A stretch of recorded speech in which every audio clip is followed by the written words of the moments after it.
अस्सलाम वालेकुम। मेरा आदमी फोत हो गया, बच्चे कोई नहीं, कल्ली में और मैं गुजारा कर रही हूँ मेहनत करके। अब वो रोज़े के वजह से वो भी नहीं मेरे से हो रहा है, कोई जगह भी नहीं दे रहा है।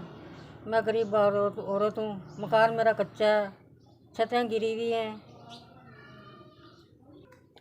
मेरा बच्चा है ना, मेरा बेटी है ना बेटा है, मैं हकदार हूँ ज़कात की, तो छतें भी गिरी हुई हैं मकान की, कल्ली जनी हूँ।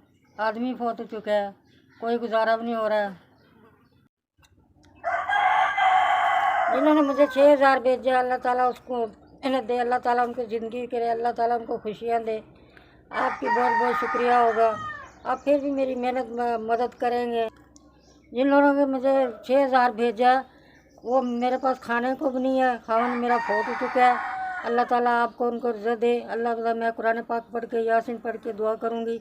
जिन्होंने मेरी मदद की है, आपका इसको अल्लाह ताला बहुत इज़्ज़त देगा, आपको खुशियाँ नसीब करेगा, आपको बच्चों की तंदुरुस्ती रखेगा, आप तो नज़र बजर से बचाए मेरा मौला।